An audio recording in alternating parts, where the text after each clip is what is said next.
Hello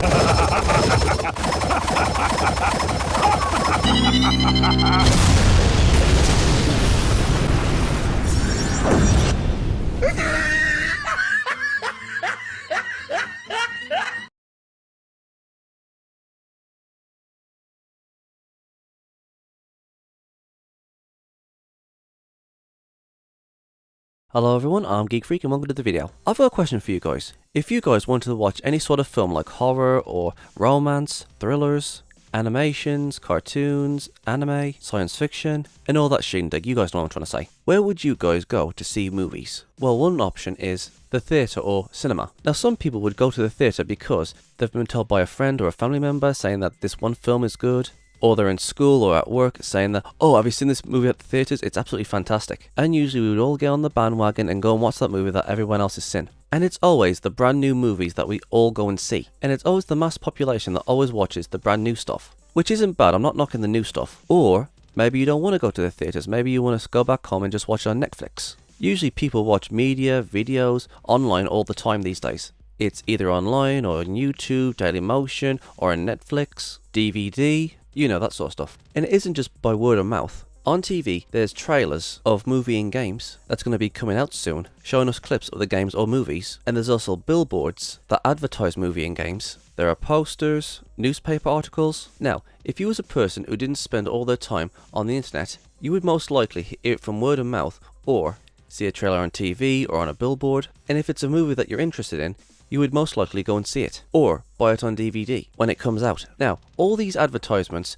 are usually done for the new stuff that's coming out. Now, mainstream moviegoers will usually go and watch these latest movies, talk about it for a bit, think of them for a bit, and then afterwards they would completely forget about them. Well, it depends on the impact the movie had on the person. Some will forget about it in a few weeks, and some will just remember it for the rest of their lives. It's the same with me. When I was growing up, I used to watch horror movies like Freddy Krueger or Nightmare on Elm Street, Halloween, Friday the 13th, those sort of movies, but everybody knows about these guys. And I would also watch TV series like Strange But True, where they tell supposedly true ghost stories, or supernatural stories that supposedly happened. There was loads of things I used to watch when I was a kid, and I remember most of them from when I was a kid. Now I know what some people are going to say, they're going to say, okay Geek Freak, we get all that, but what does this have to do with today's video? Okay, well I'm going to ask you guys this, how many of you guys have actually heard of the series Quatermass, The Pit, or again, the series Strange But True, or the movie The Stone Tapes, or the movie Peeping Tom, or Children of the Stones? Now to most of you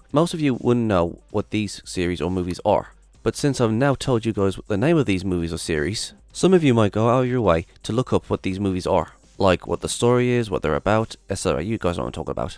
Now, without me telling you guys the names of these movies or series, you guys wouldn't know the existence of these series or movies. Now, back in the day, when I was a kid, sometimes I would go with my mom to the video shop in order to rent videos or games. Now, the video store near me used to have a wide selection of videos, but it would mostly have videos that was popular in the States at the time. They had nothing like the Godzilla movies, or Kung Fu movies, or anything like that. It was mostly movies that was popular at the time. So anyways, there was a wide selection, and when you was looking around you could see the names of the movies you was looking at. Well, obviously. And again, I wouldn't know the existence of these movies if I didn't have a look around. Critters, The Exorcist, Charlotte's Web, those were the best years when I was renting videos. And sadly, the video rental stores were going out of business because of the popularity of the internet and Netflix, and amongst other things. And you know what, we all have to move on, etc, etc, you know. Now, during my teen years, there was this documentary series called The 100 Greatest on Channel 4. And these documentaries was about the 100 greatest or the 50 greatest, or it was a top 100 list.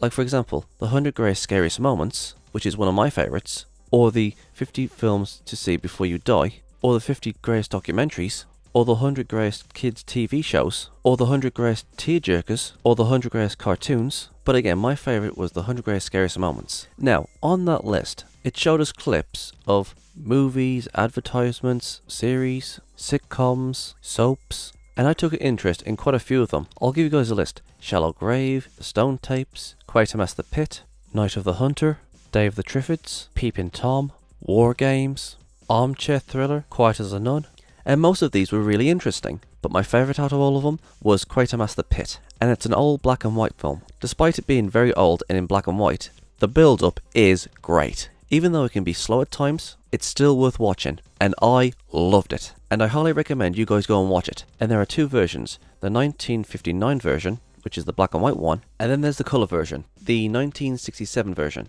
which I'll be honest, I haven't actually seen, but I should get around to watching it. Anyways, it's thanks to these countdowns that I know about all of these movies, series, announcements, etc, etc. But these days we don't usually have series or TV programs that shows us old stuff from back in the day. Now if you're one of those people who watches TV and channel hops, or if you're one of those people that has cable or Sky or Virgin or TiVo or whatever, how many of you was looking for a certain movie or looking for something to watch just by channel hopping or looking on the Sky search menu? You would be searching and searching and searching, and then something would catch your eye and you would think, ooh, I haven't seen this before, I think I'll have a watch of this. It's all thanks to searching that you managed to find that certain movie or series. But these days, people are starting to use Netflix. But I'll get to that in a second. Now, to those of us who are on the internet frequently, or in this case YouTube, if you're one of those people that loves to watch YouTubers who review movies, or series, or games, or comic books, or manga, etc, etc, well, in my opinion, I actually think that YouTube is one of the best places to actually look for something to watch. Like some of you may or may not know,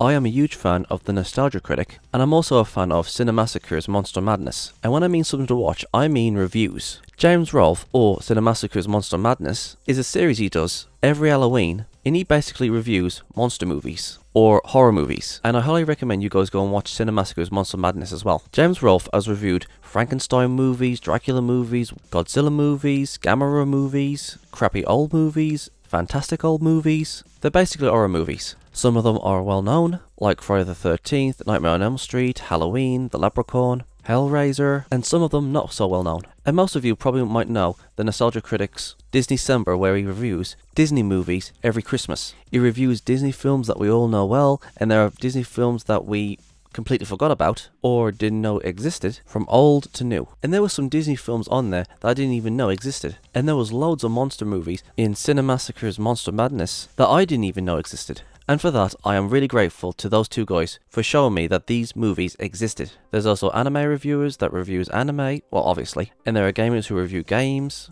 old and new. It's all thanks to these episodes and people and reviews that got me into all these movies and games and anime, etc, etc, and looking in the video store. Hell, when I was a kid, I used to go into the video store all the time, and it's all thanks to the video store that I found Kingdom Hearts. And Kingdom Hearts is one of my favourite games ever. Okay, now I'm going to get straight to the point. The reason why I've been talking about advertisements and reviews and word of mouth is because in the near future, I know for a fact that DVDs and other physical media is going to be digitized.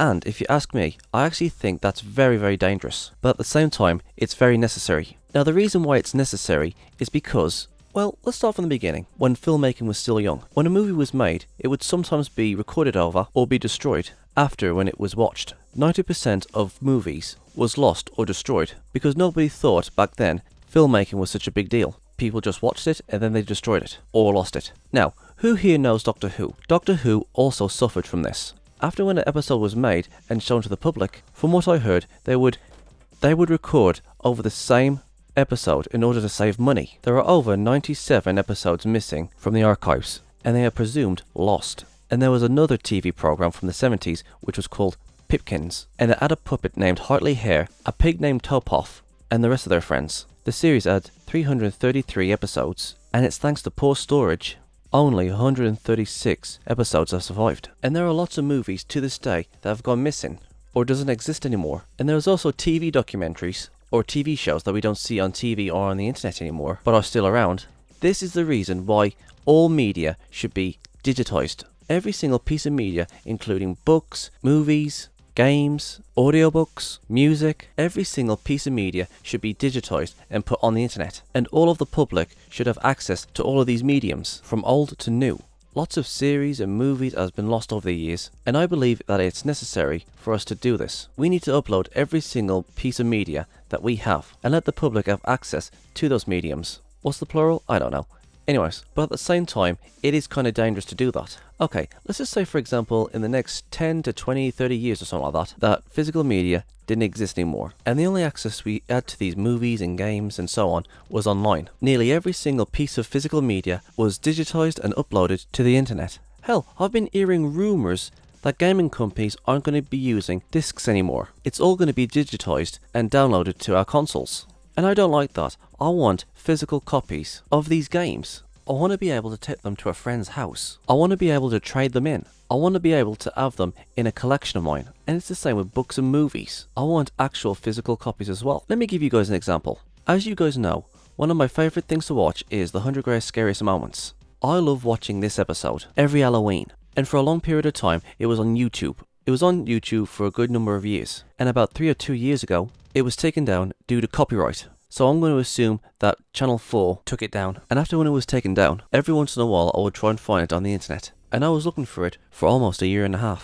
And then I finally found somebody who had the full episode, and that person gave me a copy of that list. And I'm really grateful to that person giving me a copy of it. And if you guys want to go and watch that episode, I've uploaded it to the video platform Videa. So if you guys want to go and watch it, it's up on there. I'll make a separate video concerning this later. But in short, this TV documentary didn't get a DVD release. Not even the other 100 Greatest episodes was released. And there are loads of other series and documentaries, animations, that has never had a DVD release. And they're very hard to come by online, which is why I think these studios who have these series or movies should release them to the public. There are loads of movies, animations and documentaries I would love to see again. And again, they don't have a DVD release, or you can't find them online. Or here's another example. Who here knows Song of the South? This movie is a very controversial Disney movie that has no DVD release. And to be honest, it's actually a shame because despite its controversy, which I will not go into, if you guys want to know what the controversy is, you can find it on Wikipedia if you guys want to go and take a look. But despite the controversy, I would really like to watch this again. I was really small when I watched this movie, and I haven't seen it in years. I think the only place you can actually watch it is either online, or if you have a videotape and a VCR. Okay,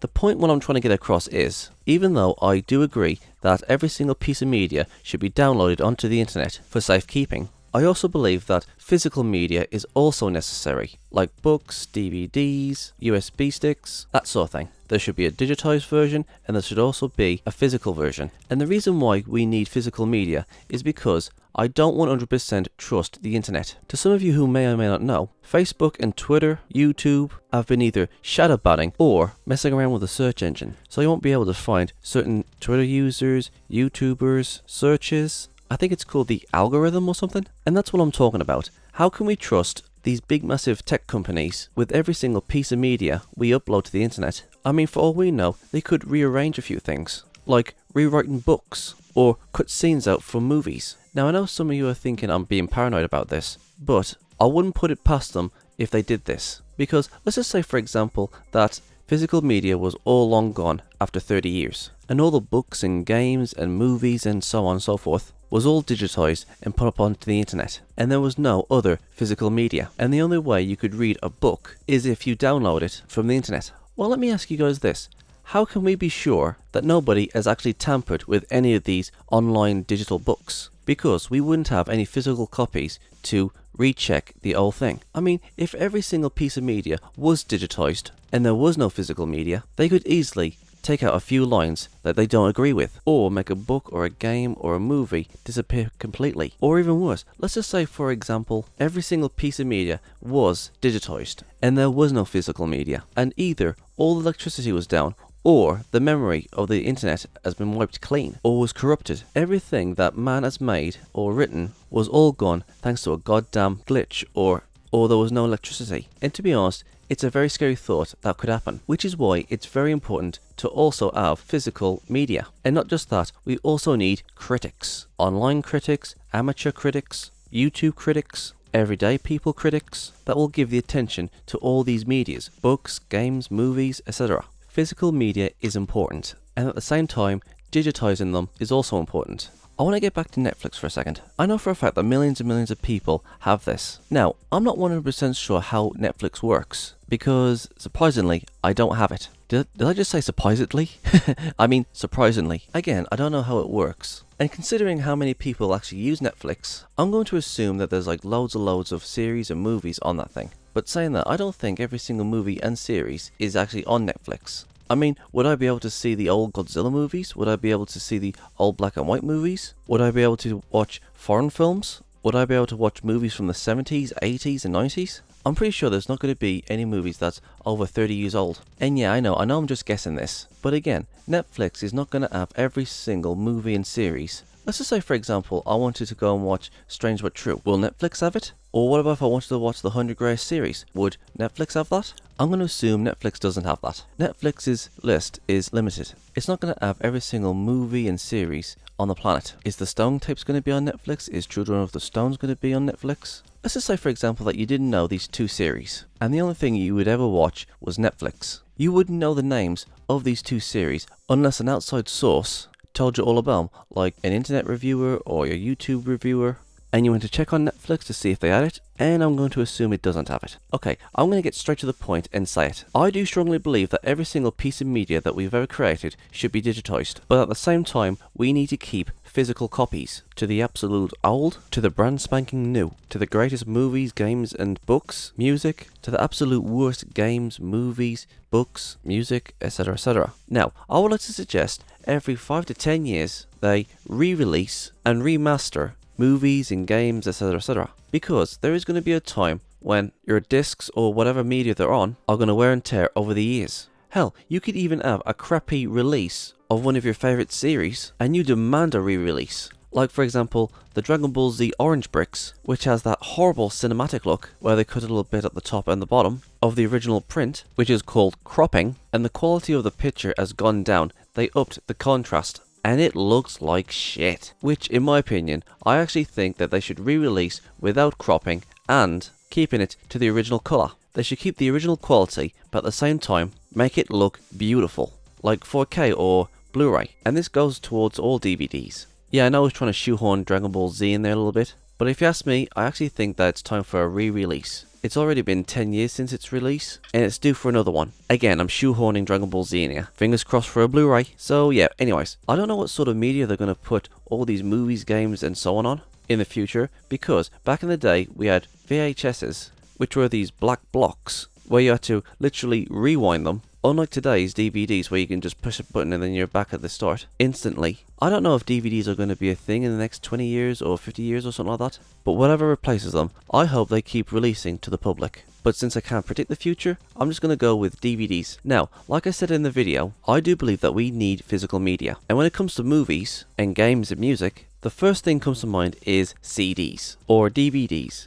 These things are probably the best piece of media that you can put them on. You can instantly go to the next scene or go back to the main menu in an instant. You can put on extra features, commentary, ads, and all those other extra features that we all love. And they'll be all at the home page. And even if it does get a little bit wet, you can easily just wipe it off. If you ask me, I actually think that the CD is a pretty damn good piece of technology. And from what I read, a DVD can hold up to 17 gigabytes of memory, which in my opinion isn't bad. Some people might say that the CD is retro, but if you ask me, I actually think it's the best damn media holder out there. So that's one, the DVD or CD. The next one is a USB stick. You can fit a lot, and I mean a lot, of media on a USB stick. It can be hundreds of gigabytes to 2DP.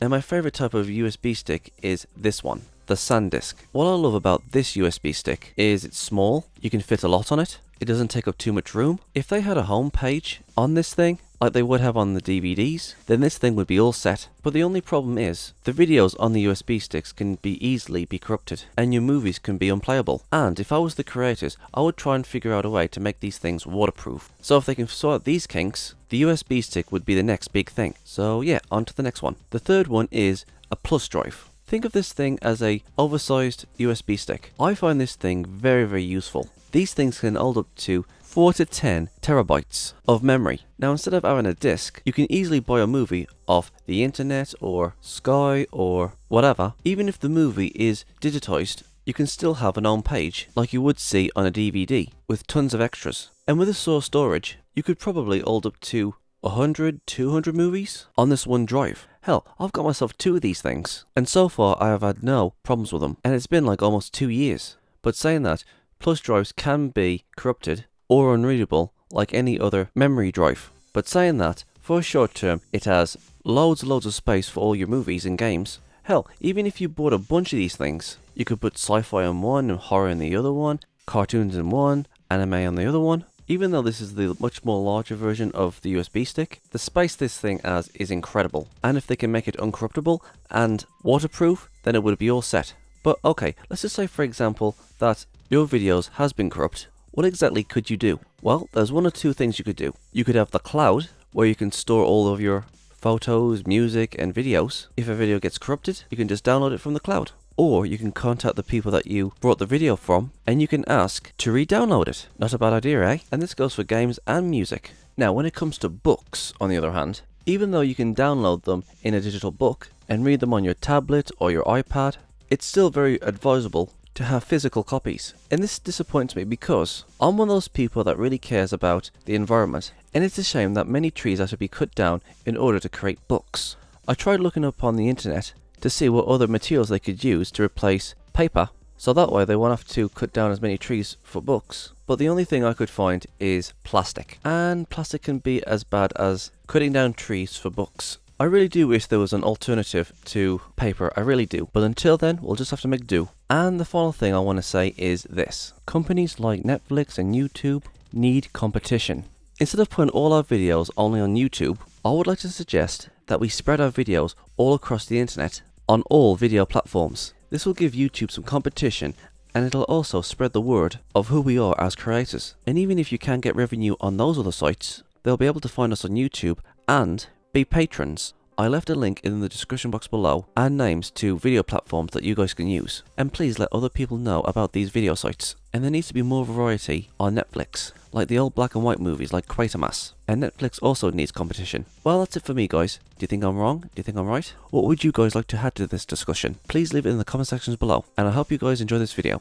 I'm Geek Freak. Peace out. Thank you guys for watching, and if there's a series you want me to check out and review and give my thoughts on it, or if there's a top 10 list you want me to do, or any reactions, or responses, or rants on anything geeky, just leave links and comments in the comment sections below, and I'll get to them as soon as I can. And if you guys want to follow me on my social medias, I'm on minds.com, Twitch, Dailymotion, and Hatron, Reddit, BitChute, aka the new YouTube, DeviantArt, Discord, VidMe, Gab, Twitter, Tumblr, Patreon, GoFundMe, PayPal, and my other social medias are down there in the description box below, so if you want to go and check them out, please do. And don't forget to subscribe and share this video. And please go and check out my new skeptic channel, Gypsy Freak. It's also down there in the description box below. Peace out.